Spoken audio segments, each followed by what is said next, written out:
Hello everyone, this is NFL Hashira. Welcome to this new episode of Predictions. This is the Thanksgiving week, and we will have 3 games on Thursday and 1 game on Friday for the Black Friday day. The last week we ended up 8-5. This week won't be teams on bye. Thank you for being here and let's begin. First matchup. We will have the Chicago Bears visiting the Detroit Lions in the first Thanksgiving game. The Lions easily beat the Colts last week, and this week they face a similar team. The Bears could not beat the Vikings in the first quarters of the game, after the Vikings lowered their offensive production in the following quarters. The Bears reached a tie. It ended in overtime with Minnesota victory. The Lions are a better team than the Bears on both sides of the ball. Lions slay the Bears. Second matchup. We will have the New York Giants visiting the Dallas Cowboys in the second Thanksgiving game. The Giants are no longer with Daniel Jones because they released him, and the Cowboys are without Dak Prescott due to injury. The Cowboys have a better roster than the Giants, more playmakers, and have a greater ability to beat a rival in the NFL. Cowboys slay the Giants. Third matchup. We will have the Miami Dolphins visiting the Green Bay Packers in the third Thanksgiving game. Both teams have played well in their last weeks.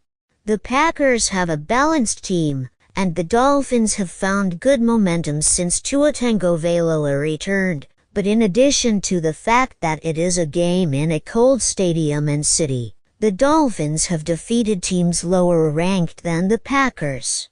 The Packers with Jordan Love just have to take more care of football, because mistakes in this game can cost the game. I think it will be a close game. Packers slay the Dolphins. Fourth matchup. We will have the Las Vegas Raiders visiting the Kansas City Chiefs. On Black Friday's game, it's at noon. It doesn't matter that they are both teams in the same division. Clearly the Chiefs are a stronger team. They have a better quarterback, a better coach, a better defense, and let's remember that they have, together with the Seahawks, the loudest state in the league. The Chiefs will surely be winning their division in a few more weeks, while the Raiders don't know if they will have fit for Daniel Jones in the quarterback position. The Chiefs usually play close games and the Raiders know how to play the Chiefs, but this is one of the worst years for the Raiders. Chiefs slays Raiders. Sunday games. Fifth matchup. We will have the Los Angeles Chargers visiting the Atlanta Falcons. The Chargers have had a great season, and the Falcons were having a great season at the beginning of the season. They are coming off the break, and the Chargers are coming off losing to the Ravens in the Harbaugh Bowl. Clearly the Chargers were weaker than the Ravens, but in the end they only lost by 1 possession. If the Chargers play in the 4 quarters, it could increase their chances of winning against the Falcons. The Chargers are a better team than the Falcons, but the Falcons have overcome disadvantages in some games. Recent weeks have been more inconsistent. Chargers slay the Falcons. Sixth matchup. We will have the Steelers visiting the Bengals. The Bengals may have an elimination game this week. They need to win now, because this game is divisional. They must win it if they want to qualify for the playoffs. The Steelers lost against the Browns last week, and the Bengals rested, so they prepared for this game. If they lose it, Bengals should consider firing Zac Taylor. Bengals slay the Steelers. Seventh matchup. We will have the Houston Texans visiting the Jacksonville Jaguars. The Texans are a good team. They are not playing well, and last week they lost to the Titans. That was unfortunate. The Jaguars are one of the 3 worst teams in the league, Since they lost Trevor Lawrence, this team became the worst, but by record it is tied with 3 teams. Mac Jones is a bad quarterback, and the Texans have no excuses for losing this matchup. Texans slay the Jaguars. 8th matchup. We will have the Arizona Cardinals visiting the Minnesota Vikings. I think the Vikings at home have an advantage against a team that will also play in the West. The Cardinals have just lost against the Seahawks but were with a winning streak.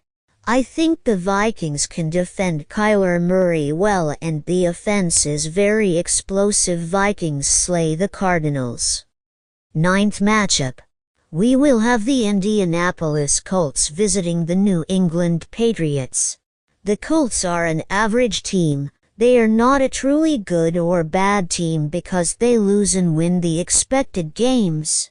This is a game they must win. The Patriots are a team with little talent. They are quite limited in playmakers and with a new coach. Drake May usually plays well but lacks the talent to win the final score. Colts slay the Patriots. 10th matchup. We will have the Seattle Seahawks visiting the New York Jets. The Jets are the biggest disappointment of the year. The Jets are a team that with a lot of talent cannot win their matchups. The Seahawks, on the other hand, have a quarterback who is not among the best in the league. Even in interceptions he is one of the leaders, but it has still been enough for them to win a decent number of games when they are underdog. The Jets, when they are favorites, have not given good games, so it is difficult to trust them. Seahawks slay the Jets. 11th matchup. We will have the Tennessee Titans visiting the Washington Commanders. The Commanders are coming off a loss against the Cowboys. That's not something to brag about. It was understandable that they lost against the Steelers, but against Dallas it is not completely understandable. It was a divisional game, but clearly Washington was superior. The Titans, on the other hand, defeated the Texans, who were a superior rival. This week it is more certain that both will go to the constant, that is the Titans losing and the Commanders winning. Commanders slay the Titans. 12th matchup. We will have the Tampa Bay Buccaneers visiting the Carolina Panthers. In the evening hours. The Panthers are coming from almost beating the Chiefs. Yes, they lost in the end, but they fought to do everything possible to win. The Buccaneers are coming from winning after several weeks of competing but losing. Now if they see that they can win, it has to be even because it is divisional and both are elevating his own level of football. Buccaneers slay the Panthers. 13th matchup. We will have the Philadelphia Eagles visiting the Baltimore Ravens. The Ravens and the Eagles have combined many victories. This is the best game of the week, but the Eagles have a better record and have played better these weeks. They have a good streak, a lot of offense and defense. The Ravens have a lot of offense but have allowed a lot of points. Eagles slay the Ravens. 14th matchup. We will have the Los Angeles Rams visiting the New Orleans Saints. The Saints are a team that has talent but hasn't played before they fired Dennis Allen. But I really believe that this team, as long as they don't have a real coach and not a substitute, and I don't see them beating the Rams since they are shaping up to win their division. I think the Rams have a similar level of talent, but because of the coaching the game can lean towards them. Rams slay the Saints. 15th matchup. We will have the San Francisco 49ers visiting the Buffalo Bills. On Sunday night, the Bills are in an incredible moment. They could beat the teams that played in the previous Super Bowl in consecutive games. I think that even if Brock Purdy plays, it will be a difficult game for San Francisco. I think the Bills with Josh Allen will be able to win solidly. Bills slay the Niners. 16th matchup. We will have the Cleveland Browns visiting the Denver Broncos. The Broncos are a team that is playing very well this season, and the Browns are playing poorly. Although they got Nick Chubb back, the Broncos have the best defense in the league. Broncos slay the Browns. I hope you liked the video. Subscribe, like the video, share with your family and friends, comment below, and see you soon.